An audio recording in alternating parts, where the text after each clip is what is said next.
When most people picture the Second World War, they picture giants. Germany's blitzkrieg sweeping across Europe.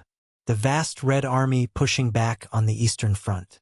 The industrial weight of the United States building ships and aircraft by the hour. But rarely do they picture a small nation of just 7 million people shaping the outcome of the war in 2 decisive moments. Yet that is exactly what Australia did.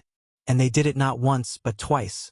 Against Hitler's most celebrated general, Erwin Rommel, the man the world feared, admired, and, at times, mythologized.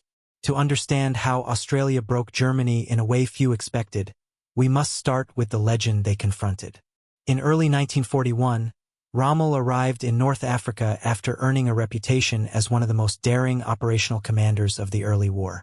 His Ghost Division in France had moved so fast that even German headquarters often lost track of it. He spearheaded the collapse of France, frustrated British defenses, and proved he had both initiative and intuition uncommon among generals of the period. When he landed in Libya to rescue Italy's faltering army, his orders were defensive. But Rommel was never one to sit still. Within weeks he was advancing, pushing the British all the way back to Egypt. To those on the receiving end, he seemed unstoppable. And standing directly in the path of this momentum was the Australian 9th Division. Many Allied formations were still recovering from earlier defeats, still reorganizing, still learning desert warfare. The 9th Division was not expected to shoulder a historic burden. They were under-equipped, recently formed, and stationed in a position no one expected to become a global headline. Yet war does not wait for perfect preparation. Within months, the Australians found themselves defending a dusty port town on the Libyan coast, Tobruk. The location seemed unimpressive. A ring of old Italian fortifications, a harbor, and miles of open desert. But strategically, Tobruk was the hinge of the entire North African campaign. If it held, the British kept a forward supply base and a fortified anchor for future operations. If it fell, Rommel could roll directly toward Egypt and the Suez Canal. Rommel knew this, and so did the Australians. What followed was not simply a defensive stand. It became one of the longest, harshest sieges endured by any Allied infantry force of the war. It would test endurance against a commander whose hallmark was relentless pressure. But it would also mark the first time Germany's forward momentum encountered an opponent it could not outmaneuver. And it is here, at Tobruk, that the story of how Australia broke Germany for the first time truly begins. The siege of Tobruk began in April 1941, when Rommel launched a series of rapid assaults intended to seize the port before the Allies could reorganize. By all logic, it should have fallen quickly. The German-Italian force had momentum, armor, and the initiative. The Australian 9th Division had only days to prepare, inheriting worn Italian defenses and limited heavy weapons. But the Australians made a choice early on that defined the siege. They would not give Rommel an inch of ground. Not a trench, not a fortification, not a gap in the wire. Rommel's method of attack was well established. He combined fast armored thrusts, concentrated artillery, and precise air support into a synchronized hammer blow. It had worked in France. It had worked in Cyrenaica. But Tobruk was different. The Australians fought from improvised strongpoints carved out of dust and rock, making every position a miniature fortress. When German armor probed forward, they met anti-tank gunners who had perfected the art of waiting until the last possible second before firing. When infantry pushed toward the perimeter, they found themselves navigating a maze of disguised trenches and cleverly sited machine gun nests. The Australians were not only stubborn, they were adaptive. Every failed German attack taught them something new. They quickly learned the rhythms of enemy bombardments, the angles of armored approaches, and the most effective ways to break up German infantry formations. Their patrols, aggressive, unpredictable, and often conducted at night, prevented the Axis from resting, reconnoitering, or consolidating. Rommel's frustration became clear in his diaries. He was being forced into a siege he had never intended, one that bled time, resources, and morale. But the greater challenge for the Australians was not the enemy, it was the environment. With supplies restricted, they endured rationed water in unforgiving desert heat, limited medical access, and the constant threat of bombardment. The Luftwaffe, operating from close airfields, turned Tobruk into one of the most heavily bombed Allied positions of the year. Yet despite the conditions, the Australian lines held. The defenders developed a reputation for resilience that earned them a nickname, initially intended as an insult, broadcast by German propaganda, the Rats of Tobruk. Instead of rejecting it, the Australians embraced the name. They even forged makeshift badges and humorous illustrations celebrating it. In the process, they transformed a German attempt at psychological warfare into a symbol of pride. The world began to take notice. British newspapers reported their defiance. Churchill praised their endurance. And even within the German command, the Australians' tenacity forced Rommel to reassess his assumptions about Allied infantry. By holding Tobruk for month after month, in conditions no army should have endured, the Australians achieved something immeasurable. They stalled Rommel's advance for the first time in his career. And as the siege dragged on into the summer of 1941, it became clear that this was more than a defensive victory. It was the first major crack in the myth of German invincibility. As the siege stretched through the scorching summer and into the late months of 1941, the strategic significance of Tobruk became undeniable. Every day the Australians held the port, Rommel's operational timetable slipped further out of his control. His armored divisions, designed for swift, decisive strokes, found themselves tethered to a grinding, resource-draining stalemate. Fuel had to be hauled across long, vulnerable supply lines from Tripoli. Ammunition shortages became more frequent. Even the famously efficient German maintenance crews struggled to keep vehicles running in the harsh desert terrain. The Africa Corps was slowing, and the world could see it. For the Allies, the impact was equally profound. Tobruk's harbor allowed a forward logistical point deep inside Axis-claimed territory. Every convoy that slipped through under cover of darkness extended the defenders' endurance and denied Rommel freedom of movement. The Australians' ability to hold the perimeter meant British armored forces could regroup in Egypt, reorganize after earlier setbacks, and eventually prepare for a counteroffensive. In effect, the 9th Division was buying the Allies something they desperately needed: time. But it was not just time they purchased.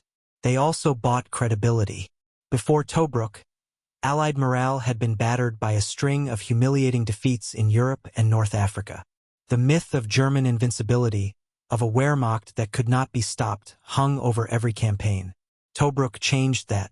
Photographs and radio broadcasts filtered back home showing rugged, dust-covered Australians manning the defenses with a calmness that seemed to defy the scale of the threat. The story captured imaginations across the Commonwealth. Newspapers described Tobruk as the fortress that refused to fall. Soldiers in other theaters drew inspiration from the stubborn garrison that had taken on Rommel's best and held. Rommel, for his part, recognized what the world was seeing. His advance had been halted by a single infantry division dug into a crumbling ring of fortifications. In German assessments, the Australians were described as aggressive, daring, and unshakably disciplined. Their patrols, in particular, frustrated the Axis command.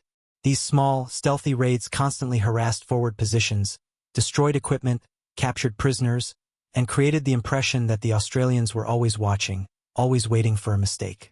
For a commander who thrived on speed and decisive breaks through enemy lines, being forced into a slow siege by an opponent who simply refused to bend was both operationally disruptive and personally aggravating. After 241 days, one of the longest sieges endured by any Allied formation in the war, the Australians were finally relieved. But by then, the damage to Germany's momentum was done. The siege had cost Rommel his ability to maintain the initiative, proved he could be stopped. It showed the world that German blitzkrieg, for all its power, had limits. And it was only the first time the Australians would break him. When the Australians withdrew from Tobruk in late 1941, many assumed their contribution to the North African campaign had reached its peak. But war has a way of circling back to those who prove themselves. After rest, reorganization, and reinforcement, the 9th Division returned to the desert in mid-1942, just as the struggle in North Africa reached its defining moment. Rommel, having captured Tobruk earlier that summer from a different garrison, had pushed deep into Egypt. His goal was nothing less than the Suez Canal, a blow that would sever Allied communications between Europe, Africa, the Middle East, and Asia. The British Eighth Army, battered and retreating, fell back to one final defensive line, a narrow corridor between the Mediterranean Sea and the Qattara Depression. This was El Alamein. El Alamein was unlike the open spaces Rommel typically exploited. The geography compressed the battlefield into a confined front where no sweeping flanking movement was possible. It was the perfect place to make a stand, and the perfect place to test whether the lessons learned at Tobruk would matter again. When General Bernard Montgomery assumed command of the 8th Army in August 1942, he understood two things clearly. This was the decisive moment of the North African campaign, and he needed dependable infantry to anchor his most critical sector. He requested the one formation he trusted above all others for a difficult holding and breakthrough role: the Australian 9th Division.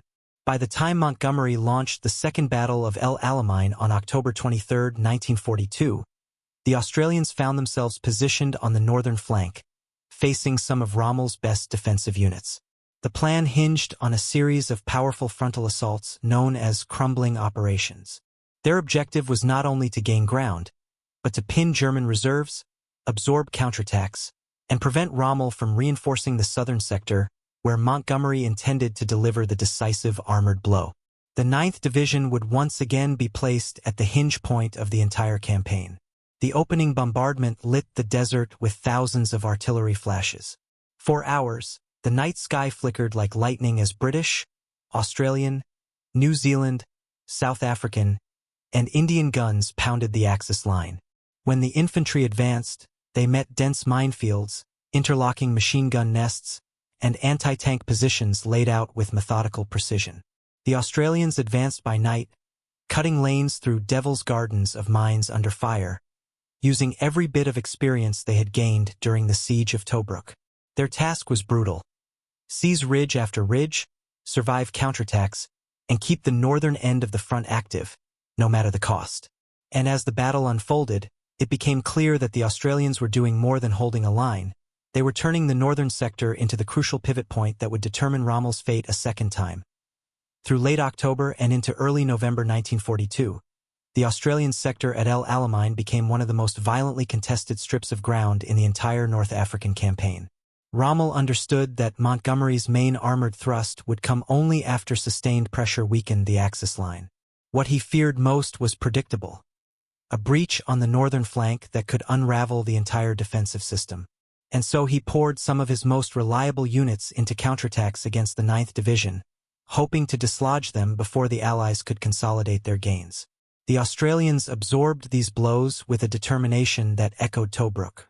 Each attack they repelled forced Rommel to commit reserves, shift artillery, and divert armor that he desperately needed elsewhere. Their progress was measured not in rapid breakthroughs but in relentless, grinding advances over ridges and strongpoints that anchored the German-Italian line. Names like Thompson's Post, Trig 29, and the Miteria Ridge became symbols of harsh, close-quarter fighting where experience, discipline, and endurance mattered more than maneuver. The 9th Division's pressure created exactly the effect Montgomery intended. As German units were drawn northward to contain the Australians, gaps opened in the center and southern sectors. On November 2nd, Montgomery launched Operation Supercharge, a concentrated armored attack designed to shatter the overstretched Axis line. With fewer mobile reserves remaining, Rommel could not respond with the speed or force that had defined his earlier campaigns. The German defense fractured. Units fell back in disarray. And for the first time since the Desert War began, Rommel was not conducting an orderly withdrawal. He was retreating because he had no choice. The Australians paid heavily for the ground they took. Their casualty figures at El Alamein were among the highest of any formation in the offensive. But their impact was undeniable. Their unyielding pressure on the northern flank fixed Axis forces in place, prevented countermaneuvers, and forced Rommel to commit everything he had simply to keep the line intact. By the time the breakthrough occurred, the Axis position was beyond repair. The retreat that followed took Rommel across hundreds of miles of desert, back through Libya and toward Tunisia, where remaining Axis forces would eventually be encircled and forced to surrender in 1943. In the aftermath, Montgomery made his view unmistakably clear. Without the Australians, the breakthrough at El Alamein would not have succeeded when it did. Even German assessments acknowledged the skill and resilience of the 9th Division, noting their aggressive tactics, effective night operations, and refusal to relinquish hard-won ground. When taken together, Tobruk and El Alamein form a narrative rarely highlighted in larger histories of the war. In two critical moments, separated by a year, shaped by vastly different circumstances, the same Australian division stood directly in the path of Germany's most celebrated field commander and denied him victory. The first time, they halted his advance. The second time, they helped break it entirely. A small nation far from Europe had delivered two pivotal blows to one of the most formidable armies of the 20th century. And in doing so, Australia did not just participate in the North African campaign, they helped shape its outcome.